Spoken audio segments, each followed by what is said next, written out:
Hi, and welcome back to Rediscovering RC. My personal journey as I venture back into the world of RC and RC racing after an almost 20-year hiatus. And if you've been following my Instagram account, then you probably know that I'm going to call this the Lost episode. If you recall, and if you followed my TLR 22X4 build series, then you know that I had technical difficulties when it came to bag C. So one of the things that's been kind of like getting some hype within the TLR racing community is the fact that for people that own the TLR 22 DC Elite, they've been having really there's a back and forth over the 3.5 millimeter shocks that come with the Elite versus the standard 3 millimeter shock package that comes in all the other versions. You know, the AC, the DC, and the SR. The DC is no longer with us. It's essentially been replaced by the Elite DC. But there were a couple of changes, especially when the 22X4 came out, to the shock package itself. And let me just go over a couple of those here real quick. So first off, one of the big changes that really the team started making and they've been promoting quite a bit is the use of their optional thin pistons. And as a matter of fact, the thin pistons were what made it into the 22X4 kits. So the thin piston, basically, to make a long story short, it kind of allows the fluid to flow back and forth. In other words, the pistons can get through the fluid a little bit faster. And according to Frank Root, who shared a lot of great information in the live stream that he did with Thomas Tran about a month and a half ago, it's almost like going 5 weight lighter, on the shock. So this is something that's really been capturing a lot of attention. Again, this is the default piston that comes with the 22X4, so it's something that's really popular. The other big thing is there were some complaints about people that were experiencing leakage with the G3 shocks. So TLR responded by coming up with basically a V2 of that internal package, and this is basically all the stuff that goes inside of the cartridge. So they have basically a V2 package of spacers, okay, for the cartridge area of the shock, and then they also have a V2 rings and X-ring set. So again, to kind of fill in the blank for that 22X4 build, I'm going to go ahead and build a set of G3 shocks along with the V2 package here. And really, the whole purpose of this is to really have that 3 millimeter option for my Elite. Now, a couple of months back, I was, kind of really, just going through eBay, and I came across somebody who was really parting out the old 5.0 DC kits, and I managed to buy a complete bag C, which is the entire shock assembly. So what we're going to do is I'm going to go ahead and build these shocks, kind of as to replace the bag C that was missing from my 22X4 build. I'm going to go ahead and use the V2 seals, the thin pistons, and because I already have them on my 3.5 shocks, I'm going to go ahead and install the aluminum shock caps as opposed to the composite ones. I'm going to go with the aluminum ones primarily because I'm a little heavy-handed. When I was building my daughter's SR, I kind of like stripped the threads on the caps. So again, I'm going to go with the aluminum caps on those, which is what I have on my Elite anyway. So let me go ahead and set this up, bring the camera a little bit closer, and then we'll be able to follow the build. Okay, so I got my workbench set up. All right, to just give you an overview of what we're doing here, I've got my DC Elite manual here, open to bag C, which is actually bag D from the 22X4 if you really want to consider this the lost chapter. But anyways, I'm going to follow the steps exactly as in C, in the 22 DC Elite manual. So what this calls for, and I'll go over the differences versus what's here and what I'm going to be doing here today. So first off, the obvious difference is that we're working with 3 millimeter shocks as opposed to the 3.5 millimeter shafted shocks. But every other aspect of the shock is the same. The length of the bodies, the lengths of the shafts. Okay, so where are we going different? So in terms of oil, so I mentioned in the beginning that the thin pistons can have like up to a 5 weight oil difference. So what we're going to do is, the kit calls for 32.5 weight in the front and 27.5 weight in the rear. What I'm going to do is that rather than going 5 weight in the front, I'm going to go ahead and go 2.5. So I'm going to use 35 weight oil in the front, but then I am going to go the 5 weight in the in the rear. So instead of using the 27.5 that normally calls for the rear, I'm going to go ahead with the 32.5, which is what came in this bag. All right, so that's difference number one. Difference number two is, again, we're going with the thin pistons. I got these packaged here. I will take them out when I'm ready to do that. And basically that is it. Obviously, we've got the X-rings, and what I'm going to prepare to do now is that I've got my 110% racing sweat, RC sweat here. I'm going to use this to coat the X-rings before we put together the cartridges, and then I'm going to go ahead and also put the little O-rings both on the top and the bottom of the shock bodies. And of course, once I get these lubricated, then I'll be building the cartridge as per the steps here in the manual. So with that being said, the first thing I'm going to do which is really standard procedure for all of these. So some of these materials have basically manufacturing oils in them, and the first thing that we want to do is get rid of those. So I'm going to go ahead and get some degreaser on the screws that go into the that hold the pistons in place, because you don't want to get that mixed in with the shock oil. And then I'm also going to do the same to the shafts. So let's get the building.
Alrighty, so we've essentially done what is essentially step one. So if you noticed, I went ahead and put the 110% Racing RC sweat. I let the X-ring soak a little bit while I prepared and sprayed off the the screws and the shafts. It's important to get those, whether you use something like a RC sweat, a shock lubricant like that, or you could actually use the actual shock shaft, the shock oil. If you're going to use the shock oil, I would recommend that you just let the X-ring soak in the oil for about 15-20 minutes or so. That'll really let give the chance for those rings to soak up the oil a little bit. And that'll eliminate any possibility that you might have leakage later on. Now, I've done it both ways. My DC Elite I built with using the shock oil to let them swell up a little bit, and every other build that I've done since I've been using the RC sweat, and I haven't had any leakage problems at all. So we're going to go on to the next step, where we're going to take out the thin pistons, and we'll continue with what's essentially step C2 from the manual. So let's go.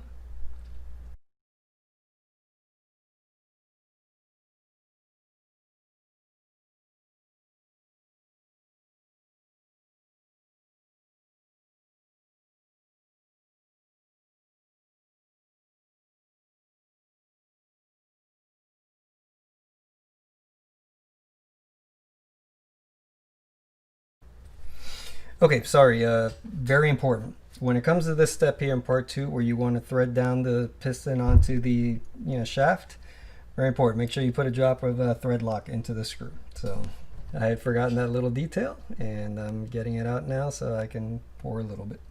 So let's go.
Okay, so I'm going to be doing these 2 shocks at a time. The reason is I want to give them the chance to bubble up once I start putting the shock oil in. If you didn't notice, probably with the fast, with the time lapse, I did put just enough oil in these shocks to just basically reduce the amount of air that's going to be underneath the piston. At the same time, I let some of that seep into the cartridge area just to get that going. I lubricated the tips of the shaft so they can go through smoothly without doing any damage to the X-ring. So at this point now I'm just going to again fill them up with oil. I'm going to be opening up 2 of these shock caps so that I can begin the bleeding process. So let's go.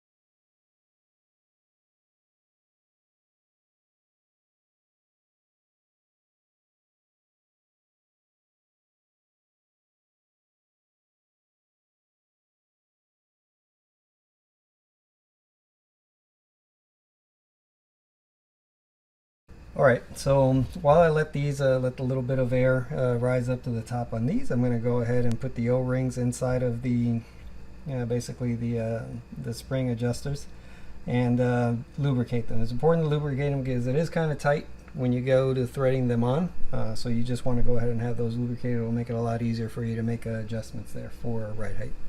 So let's do it.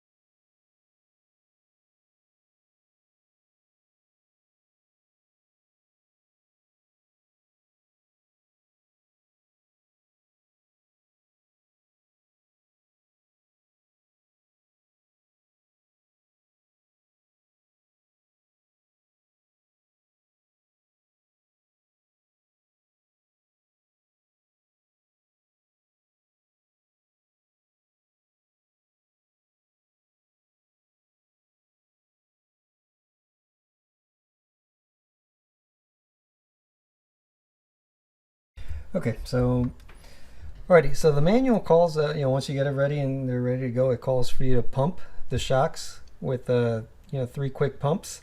I like to do a little bit more, 10 to 15 or so, and then we'll go ahead and put the cap on. So let's go.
Let's go.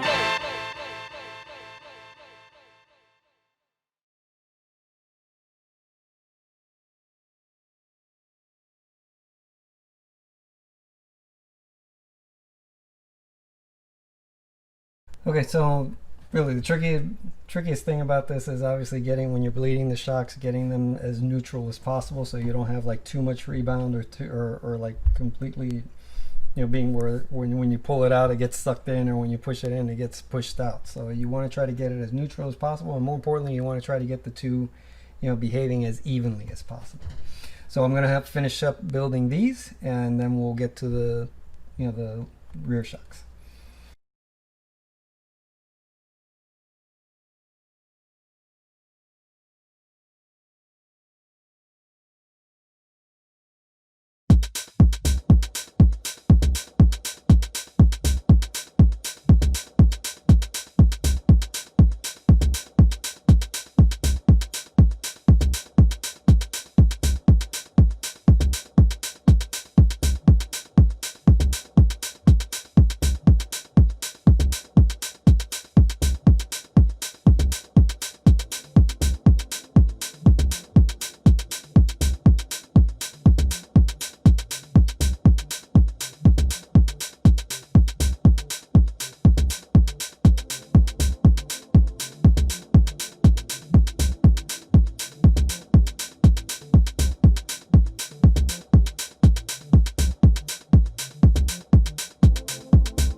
Okay, so that's pretty much it. Got our front shocks built, and yeah, they feel pretty soft compared to the ones that are on the Elite, and that's the point. I mean, the fronts, again, remember I went up 5 weight on these, and these feel pretty much the same. And because I went 2.5 weight in the rear, these definitely feel softer.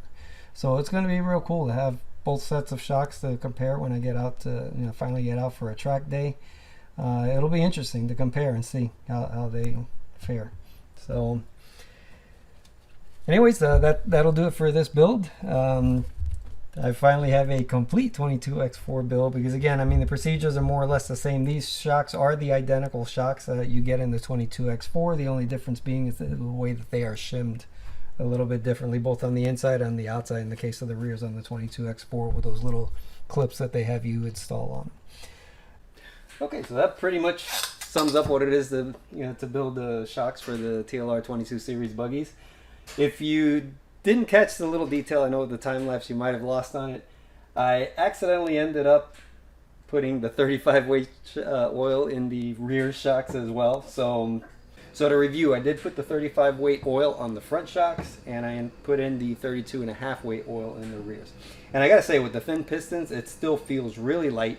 I think I'm probably going to be pretty happy with the 2.5 weight difference. Keep in mind that when it comes to oil weights in particular, it's not necessarily linear. So again, as you get higher in weight, there's more of an impact there in terms of the changes. So really, with the 2.5 weight difference between front and rear, I think it's going to be okay, especially considering with the thin pistons, it really is light on the rebound. So overall, in terms of tips, so when it comes to building the shocks, the biggest thing is patience. I think the most patient part is really just getting getting it bled correctly.